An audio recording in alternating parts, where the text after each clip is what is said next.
Hello hello hello sir சொல்லுங்கள் sir. எங்கே sir இருக்கிறீங்க? சார் வீட்டில் தான் சார் இருக்கேன். ஃப்ரீயாக இருக்கீங்களா? ஹலோ என்னங்க சார்? ஃப்ரீயாக இருக்கிறீங்களான்னு கேட்டேன். சார் சார் ஆமாம் சார் சொல்லுங்கள் சார். இல்லை, சும்மா தான் இருக்கீங்களா வீட்டில்? ஏதாவது வேலையாக இருக்கீங்களான்னு கேட்குறேன். ஒன்றும் இல்லை சார், மாடியில் வந்துருக்கேன் சார். என்ன தண்ணி கிணி போதாவது அடுத்து மழை பேஞ்சுது இப்போ தான். ம் அதுதான் மாடியில் வந்து ஒரு விசிட் பார்க்குறேன். நான் அடுத்து இருக்குதா என்ன ஏதுன்னு. ம் நீங்கள் சொல்லுங்கள் சார். சரி, அது ஒரு நல்ல விஷயந்தான். அப்படியே நான் சொல்கிறத ஃபுல் கதையை கேளுங்க. ஒன்று சார். ஒரு நிமிஷம் சார்.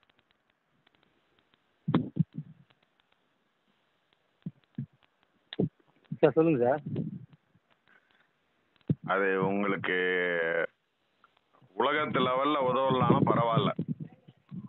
ஆ ஆனால் உண்மையை தெரிஞ்சுக்கிங்க. ஆ சரிங்க சார். ம் சரியா?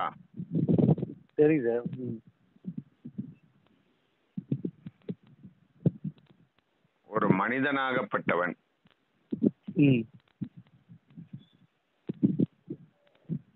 ஒரு நிலையில் ம் வாழ்க்கையில எல்லா விதமான அனுபவங்களையும் அடைந்து ம் அவன் மேல்நிலையும் அடைஞ்சு கீழ்நிலையும் அடைஞ்சு ம் கடைசியா அவங்கிட்ட ஒரு கேள்வி வரும். ம் எதுக்காக இந்த நிலைகளை நாம அடைஞ்சோம்? ம் ம் இப்போ இந்த நிலைகளை அடைய வைத்தவன் யாரு? ம் ம் அந்த லவுடிக பால் எங்க இருக்கான்? ம் அவனை நாம தேடி கண்டுபிடிச்சு ம் 2 செவில் திருப்பணும் ம் ம் அப்படின்னு ஒரு எண்ணம் வரும்.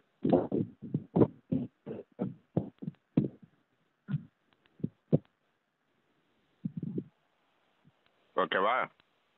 ஆமாம் சார். ம் இப்போ அந்த எண்ணம் வந்த பிறகு அந்த லவடி கபாலை தேடி அலைவோம்.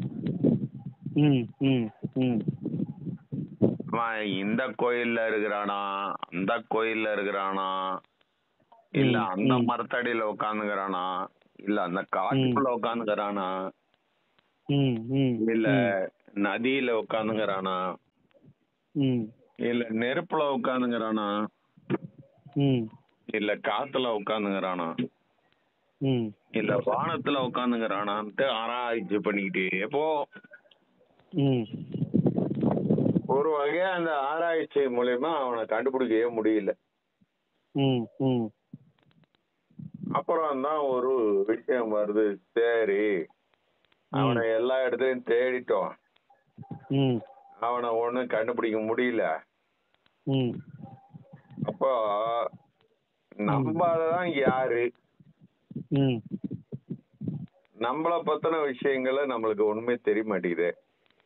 ம் அப்போ நாமளே நம்மளை எதையா மாத்திக்க முடியுமா ம் அப்படின்னு ஒரு எண்ணம் வருது. ம் ம் இப்போ நாம யார் என்ற ஒரு கேள்வி வந்த உடனே ம் நாம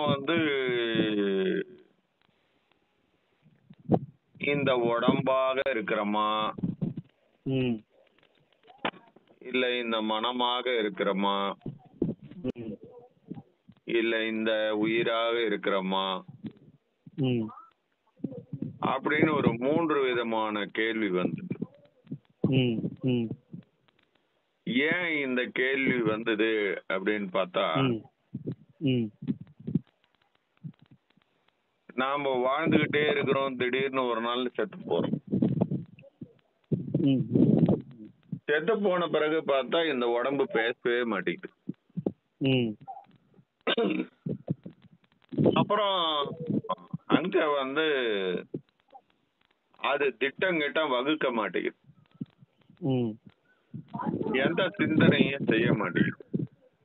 ம் அப்போ என்ன ஒரு விளக்கம் ஒரு சாவுல இருந்து வருது அப்படின்னா, ம் இந்த உயிர் இருக்கிற வரைக்கும் தான் இந்த மனம் இருக்குது, மனம் இருக்கிற வரைக்கும் தான் இந்த உடம்பும் இருக்குது. ம் இப்போ எப்ப இந்த உயிர் வந்து இந்த உடம்ப விட்டு போயிடுச்சோ, ம் அப்ப வந்து இது ரெண்டும் கீழே விழுந்து கிடக்குது. நம்ம மனமும் எங்கேயாவது உடம்பு எங்கேயாவது. இந்த ரெண்டு பேருமே ஆளு அப்ப நாம இல்ல பழகுது ம் அப்படின்ற ஒரு உண்மையே நம்மளுக்கு வந்து தெரிய வருது.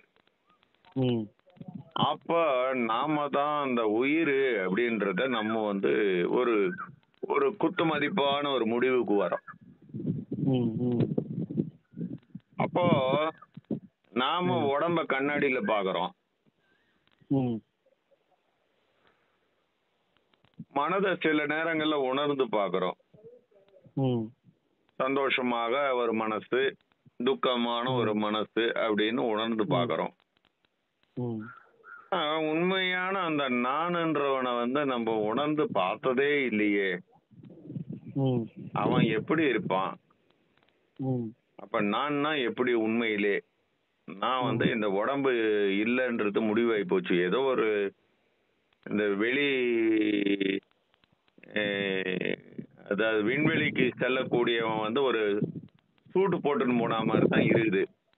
ம் ம் இப்போ அந்த சூட் அவன் கழட்டி போட்டு அவன் இடத்துக்கு போயிடுறான். ம் அப்ப நம்ம கழட்டி போட்ட பிறகு நம்ம எங்க போனோன்றது நம்மளுக்கு தெரியல. தெரியல. ம் ஸோ என்னடா இது விந்தையா இருக்குது ம் அப்படின்ற ஒரு லெவல்ல வரும் பொழுது ம் அப்பதான் வந்து நமக்குள்ள எவன்டா இருக்கிறான் அவனா நம்ம பார்க்கணும் அப்படின்ட்டு ம் ஒரு முடிவுக்கு வரும். ம்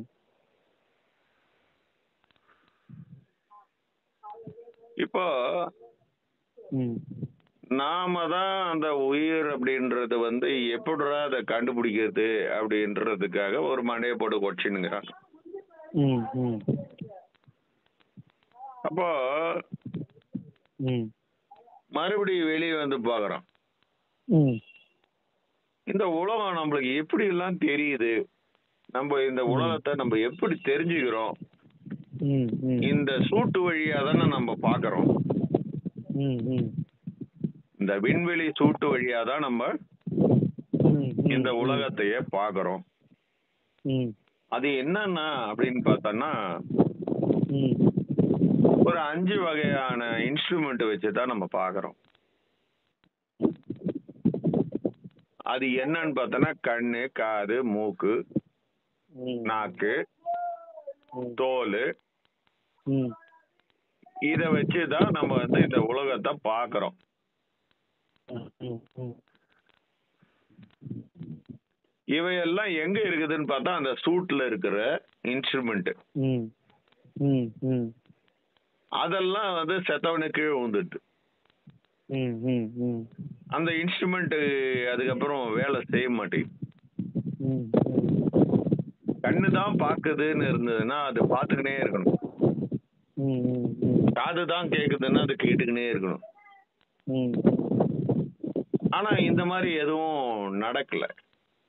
ம் அப்ப நம்ம ஒரு பைனாகுலரை வச்சு தூரத்துல இருக்க நட்சத்திரத்தை பார்க்கற மாதிரி அந்த வெறும் பைனாகுலரா தான் அந்த கண்ணு இருக்கிறத புரிஞ்சிக்க முடியுது. அதான். ம் இப்ப நம்ம உடம்புல இருக்கிற அந்த காதும் அந்த மாதிரி தான் ஒரு ரேடார் மாதிரி தான் இருக்குது. ம் ம் ம் எங்க இருந்து சமிக்கைகள் வந்தாலும் அதுல வந்து அப்சர்வ் ஆகுது. அப்சர்வ் ஆகுது. ம் ஸோ அந்த ரேடாரை இயக்கிறதும் நம்ம தான் இயக்கிட்டு இருக்கிறோம். ம் ம் அப்போ அந்த உயிர்ன்றவன் தான் இந்த 5 புலன்கள் வழியாக இந்த உலகத்தை பார்த்துக்கிட்டு இருக்கிறான்றத புரிஞ்சிட்டான். அப்போ இந்த 5 புலன்கள் வழியாக நாம எப்படி பார்க்கறோம் அப்படின்றத அதுக்கப்புறம் ஆராய்ச்சி பண்றோம். ம் ம் அப்பதான் அவனுக்கு புரியுது 5 புலன்களிலிருந்து நாம என்ன தெரிஞ்சுக்கிறோம்னா ஒரு உணர்வை தெரிந்து கொள்கிறோம். கண் மூலியமாக கண்ணுணர்வை தெரிந்து கொள்கிறோம். காது மூலியமாக செவி உணர்வை தெரிந்து கொள்கிறோம். இப்படி 5 விதமான உணர்வுகளை நாம தெரிஞ்சுக்கிறோம். அது வழியா தான் நம்ம உலகத்தை பார்க்கிறோம் அப்படின்றத அவன் புரிஞ்சுக்கிறான். அப்போ இந்த 5 என்னடா அப்படின்னு திருப்பி ஒரு ஆராய்ச்சி பண்றோம். அதனுடைய தலைப்பு என்னவா முடியுதுன்னா வெறும் உணர்வு அப்படின்றதுல போய் முடியுது. அப்ப உணர்வு என்ற ஒன்று இருக்கின்ற வரைதான் இந்த 5 விதமான இன்ஸ்ட்ருமெண்ட்டை பயன்படுத்தி இந்த உலகத்தை நம்ம பார்க்க முடியும். அது இல்லைன்னா அது நமக்கு இருக்கிறதே தெரியாது அப்படின்னு அந்த உயிரான நாம புரிஞ்சுக்கணும். இப்போ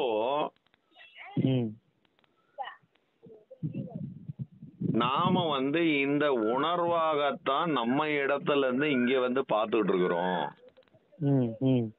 அப்போ இந்த உணர்வு அப்படின்ற ஒன்று வெளியே போறத நம்மை நோக்கி திரும்புவோம். நம்ம இடத்துல போனா இந்த உணர்வு நம்மளை பத்தி சொல்லும் அப்படின்ற ஒரு அறிவு அவனுக்கு விளங்க ஆரம்பிக்குது. அப்ப என்ன பண்றான் அப்படின்னா அந்த 5 விதமாக இருக்கின்ற ஒரே உணர்வை தன்னை நோக்கி திருப்புறான். இந்த உணர்வு எங்க இருந்து வந்ததோ அதை தொடர்ந்து நம்ம போனோம்னா அந்த இடம் தான் நாம இருக்கிற இடம் அப்படின்றத தெரிஞ்சுக்கிட்டான். இப்போ அந்த உணர்வை பின்பற்றி ரிவர்ஸ் அடிக்க ஆரம்பிச்சிட்டான். இப்ப ரிவர்ஸ்ல போறான். அந்த ரிவர்ஸ்ல போகும்பொழுது அவன் போய் அந்த உணர்வு தொடங்கிய இடத்துக்கு போய் சேர்றான். அந்த உணர்வு இருந்த இடத்துக்கு போறதுக்கு முன்னாடி அவன் சில காட்சிகளை பார்த்துக்கிட்டே போறான். முதல்ல அவன் அந்த உணர்வை திருப்பி உள்ளக்க போகும் பொழுது அவன் அண்ட சராசரங்களை பார்க்கறான். அப்ப அவனுக்கு ஒரு கேள்வி வருது. என்னடா இவ்வளவு நாள் நம்ம வெளியே தான் அண்ட சராசரங்களை பார்த்துக்கிட்டு இருந்தோம், இப்ப எப்படி அண்ட சராசரங்கள் உள்ள இருக்குது? உள்ளுக்குள்ள தெரியுது. சோ உள்ள இருக்கிற சூரியன் உண்மையா, வெளியில தெரிகிற சூரியன் உண்மையான ஒரு கேள்வி வந்துச்சு. சரின்னு இந்த கேள்வியோடவே உள்ள போறான். போன உடனே என்ன ஆகுதுன்னா அண்ட சராசரங்கள் மறைஞ்சி போகுது. அண்ட சராசரங்கள் மறைஞ்சி போன உடனே இருட்டு வந்துடுது. எங்க பார்த்தாலும் இருட்டாகுது. என்னடா இது ஒரே இருட்டா இருக்குது அப்படின்னு அவன் பாத்துக்கினே போகும்போது அந்த இருட்டை அதையும் கடக்கிறான். அந்த இருட்டை கடந்த உடனே அவனுக்கு தட்டுப்படுறது என்னன்னு பார்த்தோன்னா ஒரு பெரிய வெளிச்சம். அந்த பெரிய வெளிச்சத்தை பாக்குறான். அவன் கண்ணுக்கு எட்டின தூரம் வரை அப்படின்னா என்னன்னா அவன் உணர்வுக்கு எட்டிய வரை, ஏன்னா கண்ணுக்கு அதான் வெளியே இருக்க, அவன் உணர்வை எவ்வளவு தூரம் விரிக்க முடியுமோ அவ்வளவு தூரத்துக்கும் அந்த வெள்ளை வெளிச்சமானது அவனால உணர முடியுது. சரி, இதுதான் எல்லையா அப்படின்னு நினைக்கும் பொழுது அவன் அந்த வெள்ளை வெளிச்சத்துல பயணம் பண்ணிக்கிட்டே இருக்கிறான். அந்த வெள்ளை வெளிச்சத்தை பயணம் பண்ணும் பொழுது அதையும் கடந்து போகும்போது பார்த்தா ஒரு தங்க நிறம் ஜொலிக்குது. அந்த தங்க நிறமும் அவனுடைய உணர்வுக்கு எட்டிய வரை பறந்து விரிந்து அவன் உணர்வு முழுவதுமாக அந்த தங்க நிறத்தினுடைய உணர்வை அவன் பெறான். சரி, இதுதான் முடிஞ்சுதா, இத்தோட முடிஞ்சு போச்சா, இதுதான் நானா அப்படின்னு அடுத்ததுக்கு போறான். அப்போ என்ன நடக்குதுன்னு பார்த்தோன்னா, ஒரு பெரிய காட்டு தீ மாதிரி ஒரு சிகப்பான ஒரு காவி நிறமுடைய ஒளிய பாக்குறான். அது அதிபயங்கரமான ஒளியா இருக்குது. அத பார்க்கும்போது பயப்படுறான். எங்கடா இது நெருப்பு சுற்றுகிட்ட போகுதுன்னு.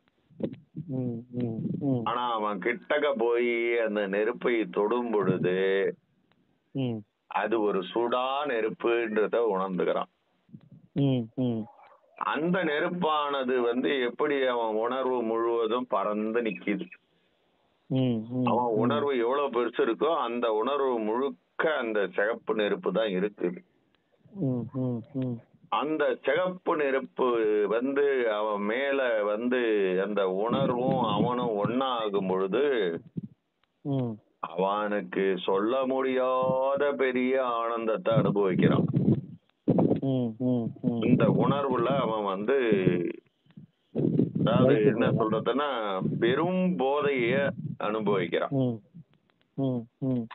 அந்த பெரும் போதையில அவன் மிதந்துகின்னு இருக்கும் பொழுது எங்க இருந்தோ உள்ள அந்த பக்கத்துல இருந்து ஒரு ஒரு சிறு ஒளி போறத அவன் பாக்குறான். அப்புறம் என்ன ஆகுதுன்னு பார்த்தோம்னா, சடனா அந்த சிகப்பு நிற ஒளியானது திரை விலகிற மாதிரி விலகிடுது. விலகிய பிறகு அவன் பார்க்கிறான், கண்ணுக்கு எட்டிய தூரம் வரை, அதாவது அவனுடைய உணர்வுக்கு எட்டிய தூரம் வரை எதுவுமே இல்லை. ஆனா எதுவுமே இல்லை என்பது எப்படி அவனுக்கு தெரியுதுன்னா, ஒரு தெளிவான ஒரு பகுதியா தெரியுது. எப்படி ஒரு தெளிவான தண்ணி உள்ள ஒரு கிணத்துல எட்டி பார்த்தோம்னா அந்த அடி தெரியும். அடியை தான் பார்ப்போமே ஒழிய அதுக்கு நடுமத்தியில இருக்கிற தண்ணிய மறந்துருவோம். இந்த தண்ணி என்பது எப்படி தெளிவாக இருக்கிறதோ அந்த மாதிரி அந்த இடத்துல ஒரு தெளிவு இருக்கு. இப்ப அத அவன் பாக்குறான். என்னடா இது, நாம அவ்வளோ பெரிய உலகத்துல இருந்தோம், அங்க இருந்து உள்ள வந்தா அவ்வளோ பெரிய உலகம் நம்மளுக்குள்ளேயே வந்துச்சு. அப்புறம் இதெல்லாத்தையும் தாண்டி போனா 3 கலர் தெரியுது.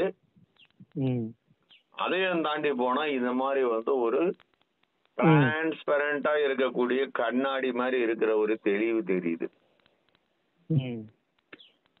இதுதான் என்ன அப்படின்னு அவனும் பாக்குறான். அந்த உணர்வு கொஞ்ச நேரம் அத பார்த்துக்கிட்டே இருக்கும் போது என்ன ஆகுதுன்னா,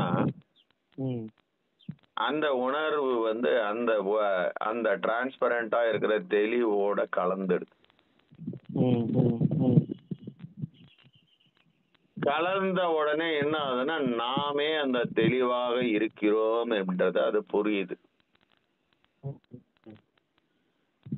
சரியா? அப்போ அந்த தெளிவாக இருக்கின்றது தான் நாம அப்படின்றது அவனுக்கு ஆத்மஸ்வரூபம் இதுதான் என்பதை அவன் புரிஞ்சுக்கிறான். அதுக்கப்புறமேட்டா என்ன ஆகுது அப்படின்னா, அவனுடைய உணர்வு எங்க தோன்றியதுன்னா அந்த இடத்துல இருந்து தான் தோன்றியது அப்படின்றத புரிஞ்சுக்கிட்டான். தெளிவுன்றது. ஆமா. ம் ஸோ ம் அந்த தெளிவுன்ற இடத்துக்கு அப்புறம் வேற எதுவும் இருக்கான்னா இல்ல. ம் ஏன்னா ம் இதுவரை கடந்து வந்த பாதையில அவன் கடந்து கடந்து கடந்து வந்துகினே இருந்தான். ம் ம் ம் இப்ப அதையெல்லாம் தாண்டி அந்த தெளிவுன்றதுல ம் தன்னையே அந்த தெளிவாக இருப்பதை அவனால உணர முடிஞ்சது.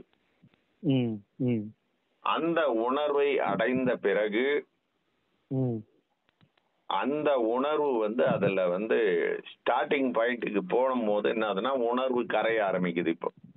ம் ம் ம் ஏன்னா அதுதானே தொடங்கிய இடம். தொடங்கிய இடம். அப்ப தொடங்கிய இடத்துக்கு உள்ள போகும்போது அது தொடக்கத்துக்கு போகும்போது மொத்தமா கரைய ஆரம்பிக்குது. ம் ம் ம் இப்ப அந்த இடத்துல அந்த உணர்வு என்பது சுத்தமா இல்லாமலே போயிடுது. போயிடுது. ம் ம் இப்ப சுத்தமா இல்லாம போன உடனே ம் அதுக்கு முன் ஸ்டேஜில் அவன் என்ன உணர்ந்தானா, நான் தான் அது அப்படின்றத உணர்ந்தான். ம் ம் நான் என்ற உணர்வு. ஆமா, நான் தான் அந்த தெளிவுன்றத உணர்ந்தான். ம் அதுக்கப்புறம் அவனே தெளிவா மாறினவனே அந்த நான் என்ற உணர்வு அவன்கிட்ட இருந்து போயிடுச்சு. சுத்தமா அழிஞ்சு போச்சு. ஏன் நான் என்ற உணர்வு கேட்டனா, கிடையாது. ம் அந்த உணர்வு அங்க ஆராய்ச்சி பண்றதுக்கு இல்ல. ம் ம் ம் அந்த உணர்வு தோன்றிய இடத்திலேயே கரைந்து விட்டது. கரைந்து விட்டது. ம் இதுதான் அவன் அப்படின்றத புரிஞ்சுக்கிட்டான். ம் இப்போ ஒரு கட்டத்துல அதுல இருந்து பிரிஞ்சு வெளியில வரான். ம் ம் இப்ப அவன் உலகத்தை எப்படி பார்க்கறான், மறுபடி உணர்வு எடுத்துட்டு வெளியே வந்துட்டான். ம் ம் இப்ப அவனுக்கு உலகம் எப்படி தெரியுது ம் அப்படின்றத பாக்குறான். ம்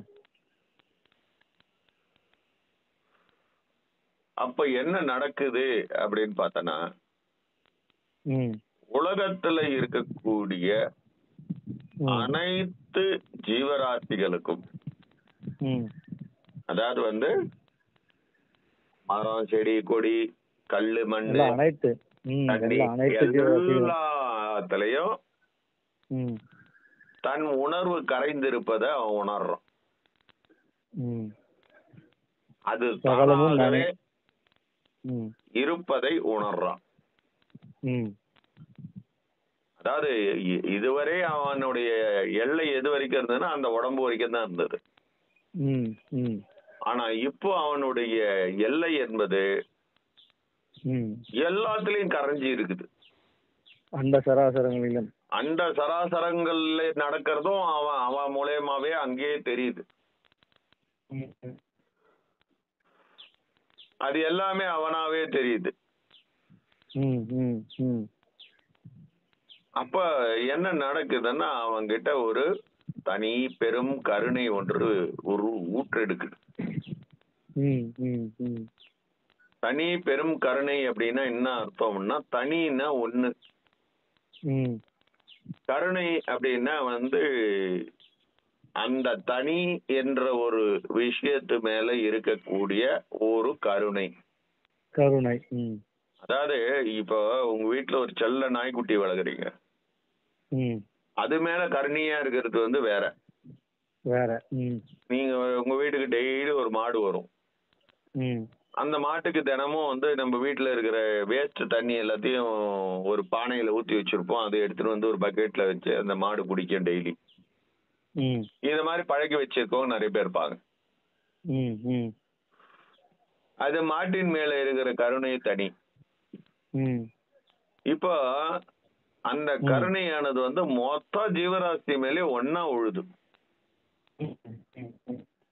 இதுக்கு பாரபட்சம்லாம் இல்ல, நல்லவன் கெட்டவன் அதெல்லாம் கிடையாது, எதுக்குமே இல்ல பாரபட்சம். எல்லாத்துக்கும் பொதுவாக ஒரு கருணை மழை அப்படியே வந்துட்டு. இதுதான் தனி பெரும் கருணைன்னு வள்ளல் பெருமான் சொன்னது. புரியுதா? ஓகே சார், புரியுது புரியுது. தனி பெரும் கருணைன்ற வார்த்தையை அவர் யூஸ் பண்ணார். தனினா ஒண்ணு, ஒண்ணு மேல இருக்கக்கூடிய கருணைன்றது வந்து தனித்தனியா ஒண்ணு மேல எல்லாம் கிடையாது. எல்லாத்து மேலயும் இருக்கிற ஒரு பொது கருணை. பொது கருணை. பூ மேல 10%, என் மேல 20%, அவன் மேல 40%, இப்படி எல்லாம் கிடையாது. மொத்தமா ஒரே பர்சன்டேஜ் எல்லாத்துலயும் அப்படியே இருக்கிறத அவன் உணர்றான். எல்லா உடம்புல வந்து ஒரு சின்ன துரும்பு அசைஞ்சா கூட அவன் வலிக்கிறத உணர்றான். அவன் உடம்பாவே அது மாறுது. இதே இந்த பிரபஞ்சம் அவன் உடம்பாகவே மாறுது. அப்போ அதுக்கு பேர் தான் வள்ளலார் என்ன சொன்னார்னா, யாம் இவ்வுடம்பில் இப்பொழுது இருக்கிறோம், இனி எல்லார் உடம்பிலும் புகுந்து கொள்வோம். இப்ப எல்லாருடைய உடம்புல நடக்கிற விஷயத்தையும் வந்து அவருக்கு கேதர் ஆகுது. இப்ப அவரு ஒரு சென்ட்ரல் சர்வர் ஆயிட்டாரு. ஏன்னா எல்லா உடம்புல நடக்கிற விஷயம் உங்க உடம்புல நடக்கிறது உங்களுக்கு தெரியுதுன்ற மாதிரி இப்ப உங்க உடம்பு எந்த ஆகி போச்சு, அது மாதிரி மாட்டுடைய உடம்பு எந்த ஆகி போச்சு. அப்படின்னும் போது இந்த பிரபஞ்சமே ஜகமே எந்த ஆகி போச்சு. அப்ப எல்லாத்தினுடைய தகவலும் எனக்குள்ள அடங்கி இருக்கு. அப்போ ஒரே ஜகமா மாறி போகுது. அப்போ கடைசியா என்ன நடக்குது அப்படின்னு கேட்டீங்கன்னா, கொஞ்சம் கொஞ்சமா அவனுடைய அந்த உணர்வு எல்லாத்துலயும் பரவும் பொழுது அவன் எதிரில் இருக்கிறவனுடைய வித்தியாசத்தை உணர முடியாம போயிடுறான். இப்ப எதிரில் ஒரு பொருள் இருக்கு. இப்ப நான் அந்த நிலையை அடையிறேன்னா என்ன ஆகும்னா, ரமேஷ் எதிரில் வந்து நிப்பார். தெரியாது சார் எப்படி இருக்கீங்கன்னு. நான் அவரை கண்டுக்க கூட மாட்டேன். ஏன் அப்படின்னு கேட்டீங்கன்னா, ரமேஷ் நிக்கிறதே எனக்கு தெரிய போறதில்லை. தெரியாது. ஏன்னா அவரும் அந்த உடம்புல ஒன்னாயிட்டார். அப்ப இந்த பிரபஞ்சமே கடைசியில ஒன்னா அவருக்குள்ள அடங்கிரும். அப்போ அவர் வந்து நகரவே மாட்டார். இந்த மாதிரி நகர முடியாத ஒரு நிலைக்கு வந்துட்டாங்கன்னா தான் அவங்க வந்து ஒரு இடத்தை தேடி உட்கார்ந்துருவாங்க. இதுக்கு பேர் தான் வந்து தேர் வந்து நிலையை அடைந்தது. தேர் நிலைக்கு வந்துச்சுப்பா அப்படின்னு சொல்லுவாங்க, கேள்விப்பட்டிருக்கீங்களா? ஊரெல்லாம் தேரை இழுத்துன்னு போயிட்டு கட்சியில மறுபடியும் அதே இடத்துக்கு எடுத்து வந்து வச்சிருவாங்க. இதுதான் தேர் நிலையை அடைந்தது. இப்ப அவருக்கு எந்த ஒரு எதிரில் இருக்கக்கூடிய எதையுமே அவருக்கு கண்டுக்கவே முடியாது. அவரையும் அவருக்கு தெரியாது. ஏன்னா அதுவும் வந்து அந்த எல்லையை தாண்டி போயிடுச்சு. இப்ப இந்த நிலையில இருக்கும் பொழுதுதான் அவரு கொஞ்சம் கொஞ்சமா கரைய ஆரம்பிப்பார். முதல்ல அவருடைய உயிர் கரைஞ்சது. அதுக்கப்புறம் எல்லாத்தையும் விவரித்து தனித்தனிய பார்க்கக்கூடிய அறிவு கரைஞ்சது. அறிவு கரைஞ்சதுனால மற்றவர்களை பற்றி நினைக்கக்கூடிய நினைவுகள் கரைஞ்சது. நினைவுகள் கரைஞ்சதுனால மனம் கரைந்தது. மனம் கரைஞ்சிட்ட பிறகு உயிரும் உடலும் ஒட்டிக்கிச்சு. இப்ப உயிரும் கரைந்து மனமும் கரைந்து கடைசியில உடலும் கரைந்து போகும். கடைசியா அது வந்து அந்த தெளிவுன்ற அந்த டிரான்ஸ்பரண்ட் லைட்டா மாறிடும். அது பேர் தான் கடைசி அருட்பெரு ஜோதி. அருட்பெருஞ்சோதி. அந்த நிலையை அடைந்தவர்கள் தான் சித்தர்கள். சித்தர்கள். அதுல ஒருவர் தான் வள்ளல் பெருமான். இத தெளிவாக அவர் எல்லாத்துலயும் சொல்லி இருக்கிறார். அவருடைய பாடல்ல சரி, அவருடைய உரைநடையில சரி, எல்லாத்துலயும் சொல்லி இருக்கிறார். ஆனா இத நம்முடைய சித்தர்கள் இன்னும் கூட விளக்கமாக சொல்லியிருக்காங்க. காகபூஜேண்டருடைய பாடல் எல்லாம் எடுத்துக்கிட்டீங்கன்னா அதுல எல்லாத்துலயும் தெளிவா சொல்லியிருப்பான். சோ ஒரே வரியில வள்ளல் பெருமான் சொன்னது என்ன அப்படின்னு கேட்டேன்னா, அருட்பெருஞ்சோதி அருட்பெருஞ்சோதி அருட்பெருஞ்சோதி தனிப்பெரும் கருணை அருட்பெருஞ்சோதி. இப்ப நான் சொன்ன 3 ஜோதி வந்ததா? 3 கலர் வந்ததா? அந்த கலர் முடிஞ்ச உடனே அந்த தனிப்பெரும் கருணைன்னு வந்ததா? அந்த கருணை அதிகமாக அதிகமாக அதிகமாக அந்த வேற்றுமை மறைந்ததா?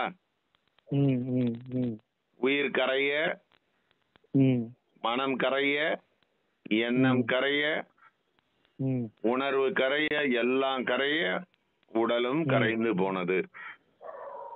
அப்ப இப்ப அவங்க அந்த தெளிவா எல்லார் உடம்பிலும் இருக்கிறாங்க. அவருக்குன்னு தனி நாம சூத்திரம் எதுவும் கிடையாது. அவங்க இறைவனாகவே மாறிவிட்டார்கள். அப்போ இந்த உயிர் என்பதுதான் பிரபஞ்சமாக இருக்கிறது. இப்ப சொல்லுங்க, அவரு கரைஞ்சு முடிச்சிட்டாரு. இப்ப 2 சூரியன் தெரியுமா? தெரியாது. 2 நிலா தெரியுமா? எல்லாமே வந்துச்சு சார், எல்லாமே உள்ளுக்குள்ள. அவ்வளவுதான். அவ்வளவுதான். அப்ப இதுவரை தடையாக இருந்தது எது? நம்ம உடம்பு தான். இந்த உடம்பு என்ற ஒன்றை மறைய செய்தால் ஒழிய, மறையன்றதை விட கரைய செய்தால் ஒழிய, அதுதான்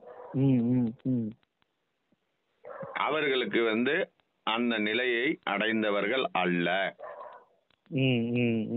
இது யாரா இருந்தாலும் சரி. உடம்பு கீழே விழுந்துச்சுனாலே முடிஞ்சிருச்சு, அவங்க அடையலன்னு அர்த்தம். அப்போ அவங்க ஒரு ஸ்டேஜ் மட்டும் அடைஞ்சிட்டு போயிட்டாங்க, அவ்வளவுதான். முழுமை நிலையை அடைந்தவர்கள் சித்தர்கள் மட்டும்தான். அந்த சித்தர்கள் கூட்டத்துல ஒருத்தர் தான் வள்ளல் பெருமான். சோ இவ்வளவு விஷயங்களையும் முடிச்சாதான் நம்ம அந்த நிலை பெற்ற அனுபவத்துக்கு போக முடியும். நிலை பெற்றன்றதுன்னா என்னன்னா, ஆடாது அசையாது எதுவுமே இருக்காது, அந்த இடத்துல எந்த அசைவும் இருக்காது. இப்போ இந்த தெளிவா இருக்கிறவர் தான் உங்களுக்கு ஒரு ரூபத்தை எடுத்துட்டு சொல்லி தருவார். அது ரூபமா எடுத்தும் சொல்லலாம், உங்களுக்கு கனவு காட்சியாகவும் விளக்கலாம். சரியா? அப்போ மனிதனாக இருக்கின்ற எவரையும் நீ குரு என்று சொல்லவே கூடாது. மனிதன் என்றால் அவனிடம் மனம் இருக்கிறதுன்னு அர்த்தம். மனம் செயல்பட்டு கொண்டிருக்கிறது அர்த்தம். மனம் இருக்கின்றவன் மனிதன். சோ இந்த மாதிரி கரைந்து போன பிறகு அங்க குருவும் இல்ல, சிஷியனும் இல்ல. யார் இருக்காங்க அங்க? ஒருத்தரும் இல்ல. என்ன கலைகள் இருக்குது? எத்தனை மிசைல் இருக்குது? எதுவுமே இல்ல. இந்த நிலை அடைந்தவர்கள் தான் நம்முடைய சித்தர்கள். இப்போ இவ்வளவு தெளிவா எல்லாத்தையும் சொல்லக்கூடிய தன்மை எனக்கு எப்படி வந்தது? நான் ஒரு சாதாரண ஆன்மீகத்தையே விரும்பாத, லௌகீகத்துல லயித்து கொண்டிருந்த நபர் நான்.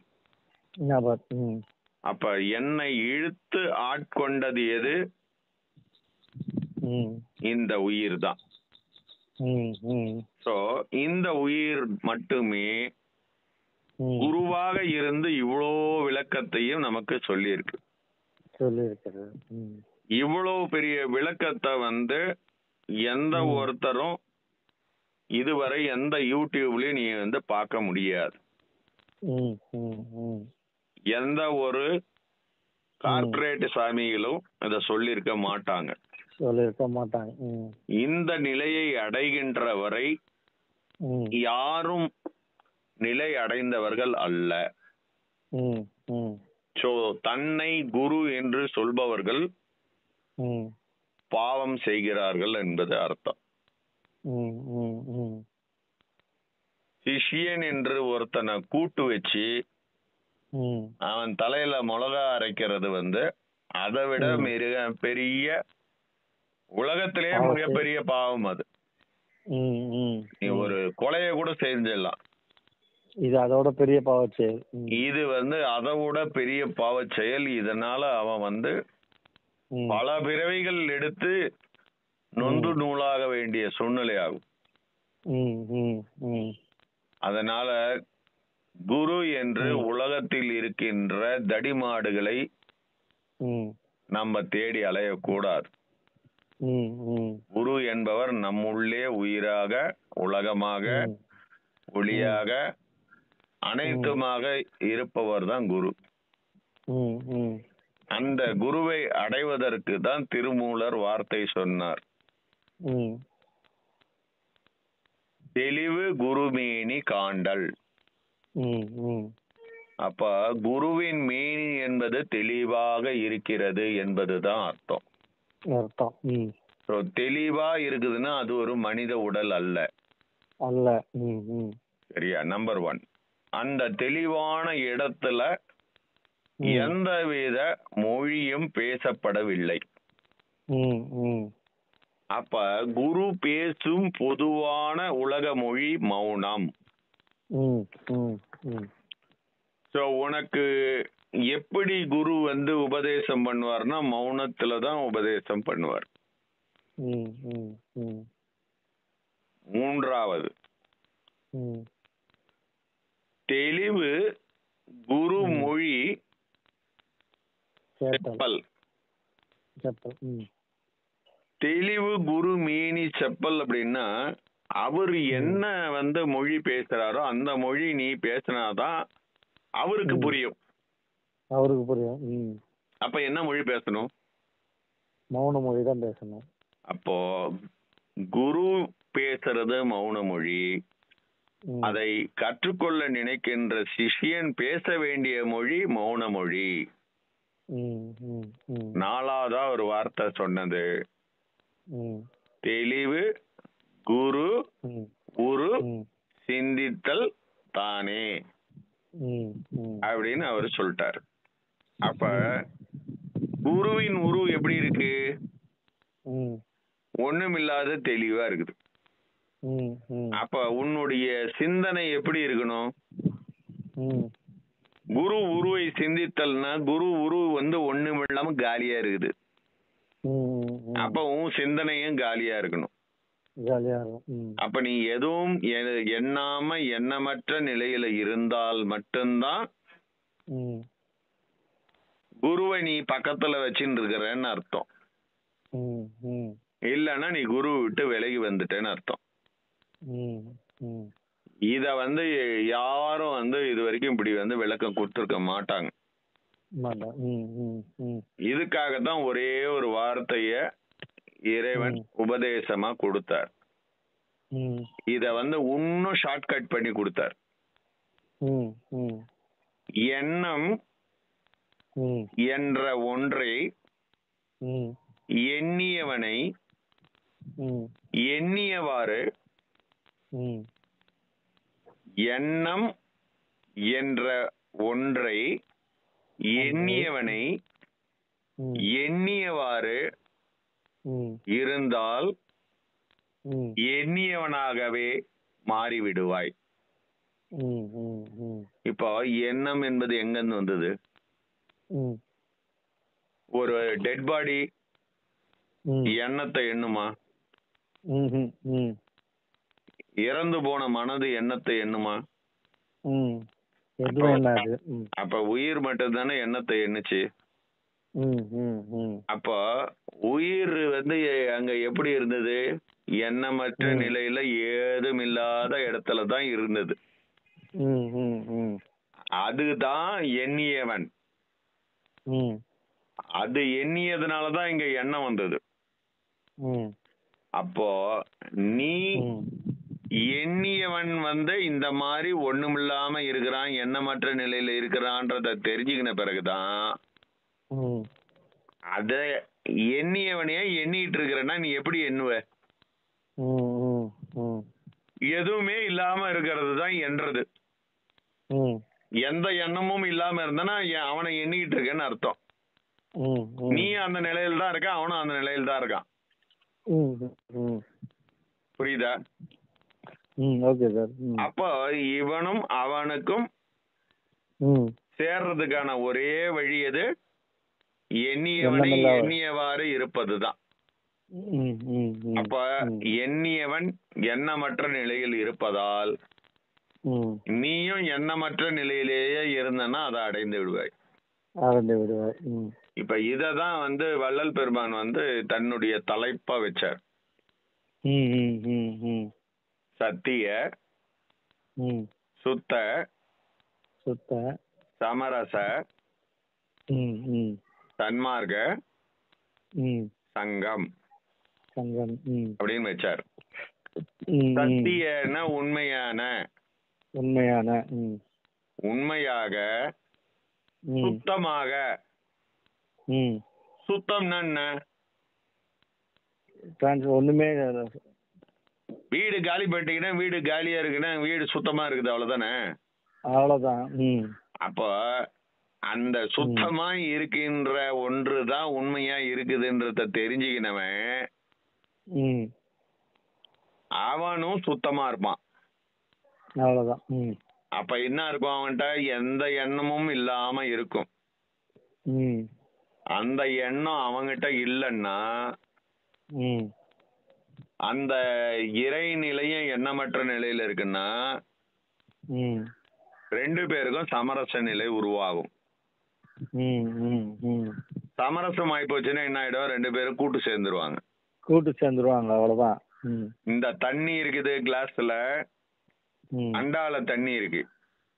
ம். அண்டால இருக்கிற தண்ணியும் தெளிவா இருக்குது, கிளாஸ்ல இருக்கிற தண்ணியும் தெளிவா இருக்குது.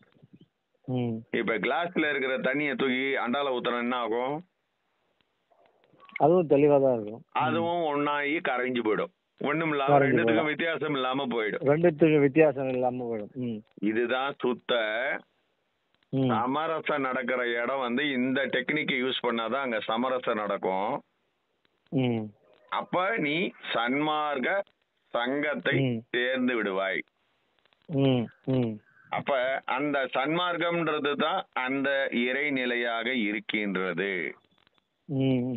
அத நம்ம இப்படியும் வச்சுக்கலாம். அது ஒரு மார்க்கம், அதுக்கு பேரு சன்மார்க்கம் அப்படின்னு ஒரு பேரு. சத்திய, சுத்த, அது சுத்தம், நீயும் சுத்தம். குளிச்சுட்டு பட்டை அடிச்சுட்டு கொட்டைய போட்டுக்கிட்டு வெஜிடேரியன் சாப்பிட்றன்றதெல்லாம் உண்மை கிடையாது. தானம் தர்மம் பண்றதெல்லாம் உண்மை கிடையாது. அதெல்லாம் உலகியலுக்கு நன்மை. சுத்தம்னா இதுதான். அங்க நல்ல எண்ணமும் கிடையாது, கெட்ட எண்ணமும் கிடையாது, எந்த எண்ணமும் கிடையாது. அப்போ அதே மாதிரி இருக்கின்ற இறைவனுடைய நிலையில ரெண்டு பேரும் அதே இதுக்கு வரும்போது சமரசம் ஆயிடுவாங்க. இந்த டெக்னிக்கை ஃபாலோ பண்றதுக்கு பேர் தான் சன்மார்க்கம். இதுல இருக்கிற மக்கள் எல்லாம் சேர்ந்துட்டாங்கன்னா அவங்க ஒரு சங்கமா இருக்கிறாங்க. அவங்களுக்கு பேரு தான் சன்மார்க்கி. சன்மார்க்கி. ஒரு சன்மார்க்கின்றவன் பேசுவானாப்போ? பேச மாட்டான். எண்ணம் இருந்தா தானே பேச முடியும். எண்ணம் ஒண்ணு செயல்பட்டா தானே இந்த உலகம் தெரியும். ஒண்ணு அப்ப அவனுக்கு செயல்பாடு இருக்குமா? ஒண்ணுமே இருக்காது.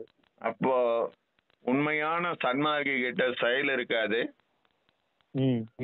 அவங்கிட்ட எண்ணம் இருக்காது. எண்ணம்னா என்னது? ரெண்டு எண்ணமும் இருக்காது. நல்ல எண்ணமும் இருக்காது அவங்கிட்ட, கெட்ட எண்ணமும் இல்லாம இருக்காது, நிர்வாண நிலையில இருப்பான். இதுதான் நிர்வாணம். இந்த நிர்வாண நிலையில இருக்கிற இறைவனும் இவனும் எப்பொழுது ஈக்குவலா வர்றாங்களோ அப்போ வள்ளல் பெருமான் அடைந்த நிலையை இவனும் அடைவான். முதல்ல உயிர் கரையும், அப்புறம் உணர்வு கரையும், அப்புறம் எண்ணம் கரையும், அப்புறம் மனம் கரையும், அப்புறம் உடல் கரையும். முழுவதும் கரைந்து ஜகமாய் மாறி விடுவாங்க. இதுதான் முற்று. ஓகேவா? Okay sir. என்ன புரிஞ்சுதா? புரிஞ்சுது சார். இது வந்து எப்படின்னா உரைநடை பகுதியை கூட அட்வான்ஸ் வெர்ஷன் 2.0 இது. அவர் உரைநடையை மாதிரி சொல்லிட்டாருங்களா, அதை வந்து நீங்க இன்னும் தெளிவா ஒரு எப்படி சொல்றதுன்னா, இப்போ எங்க நம்ம சென்னைக்கு போறோம்னா எப்படி ரூட்ன்றது, ரூட்ல என்னென்ன வழி வரும், போனா என்ன வரும் நடக்கும்ன்றது எல்லாத்தையும் அந்த ரூட் போட்டு சொல்லியாச்சு. இது அவ்வளவுதான் தெளிவான ஒரு எப்படி சொல்றதுன்னா அதுதான். இதுக்கு மேல சொல்றதுக்கு ஒன்றும் கிடையாது. ஹலோ,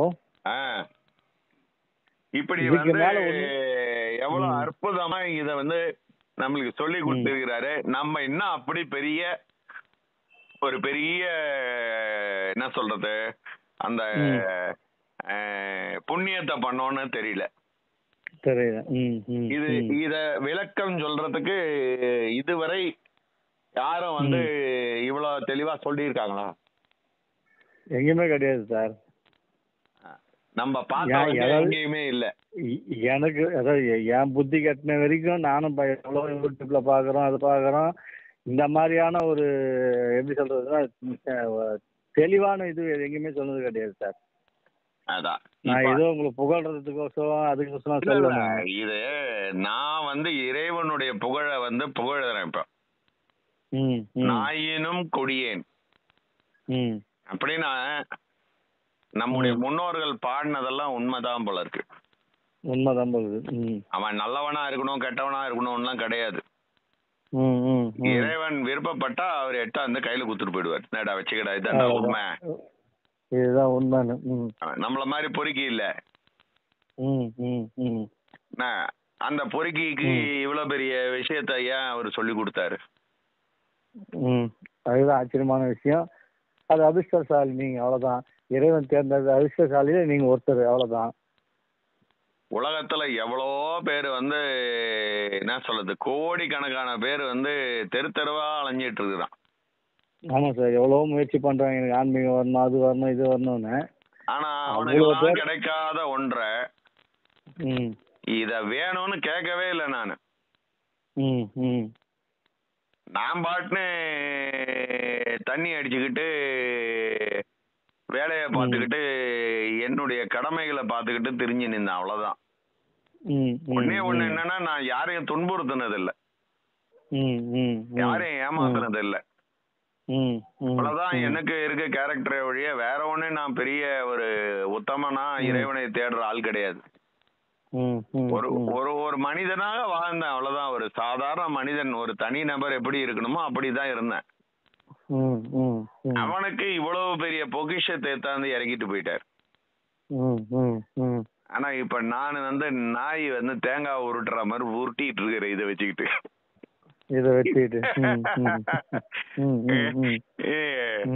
இது எப்பொழுது இதுவா மாற போறோம் அப்படின்றது வந்து காலத்தின் கட்டாயத்துல தான் நடக்கும். அது இப்பிறவியில் நடக்குமா, எப்பிறவியில் நடக்குமோ நடக்காதோ, எல்லாம் ஈசன் செயல். அவ்வளவுதான். வச்சுட்டோமா?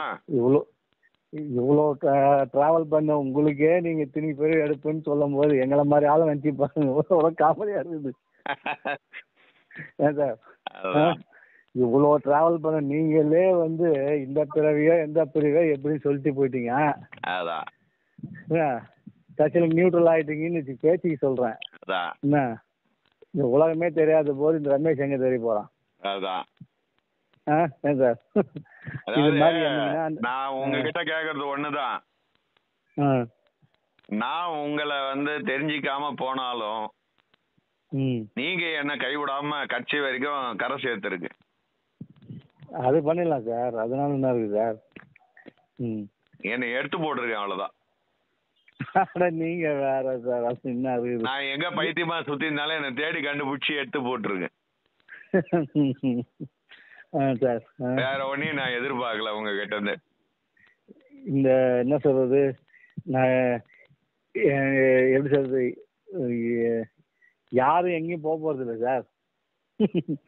சொல்ல முடியாது. பைத்தியமாயிட்ட பிறகு நம்ம எந்த இடத்துக்கு போறோம்னு யாருக்கு தெரிய போகுது? Right sir. தன்னையே அறியாத நிலைக்கு போகும்போது ஆமா சார். அந்த அழுக்கடைந்த உருவமா எங்கேயோ சுத்தின்னு இருக்க போறோம். எப்பயாவது அந்த இடத்துல நியூஸ் கிடைச்சதுன்னா வந்து என்னை எடுத்து போட்டுருங்க, அவ்வளவுதான். என்னுடைய வேண்டுகோள் என்னன்னா, உங்களுக்குன்னு ஒரு குடும்பம் இருக்குது சார். அதான் அதுக்குன்னு நம்ம அதனாலதான் இப்ப தங்கி நிக்கிறோம் இங்க. இல்லைன்னா அது பிச்சுன்னு போயிட்டு இருக்கு மாதிரி இருந்தாலும் அது எப்ப பிச்சுக்குன்னு யாருக்கும் தெரியாதே. அதனாலதான் நான் சொல்றேன், நம்ம இழுத்து பிடிச்சிதான் வச்சுக்கிறோம். அது அதுக்குன்னு அவங்களுக்கு நம்ம தான் இருக்கிறோம், வேற யாரும் கிடையாது இல்லையா? அதான் இல்ல சரிங்களா? மனுஷனோட சூழ்நிலை எப்படின்னு சொல்ல முடியாது சார். அதனால கடவுள்கிட்ட ஒரு பிரார்த்தனை வைப்போம்.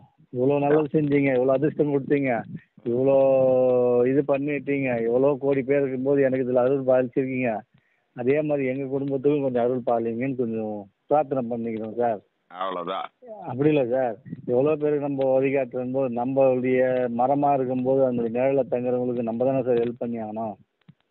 பார்ப்போம். நம்ம கடவுளா இருக்கிறோம், ரைட்டு, கடவுளா இருக்கிறோம், கடவுளுக்கு மேலே போகிறோம், இல்லை கடவுளாவே ஆகுறோம்னா கூட அந்த ஒரு தனி பெருங்கருணை நம்மளுக்கும் வரணும்ல சார். அதுதான் பார்ப்போம் எப்படி நடக்குதுன்ட்டு. காலம் பதில் இல்லை சார், இல்லை சார், காலமே பதில் சொல்லணும். எனக்கு சில நேரத்தில் தவறாக எடுத்துக்காதீங்க. ராகவேந்தர் கூட பார்த்தீங்கன்னா அவர் குடும்பத்தை விட்டுட்டு போயிட்டாரு, ஆன்மீகத்துக்கு எல்லாத்துக்கும் போயிட்டாரு, அவர் ஒரு பொது ஆளாக ஆயிட்டாரு.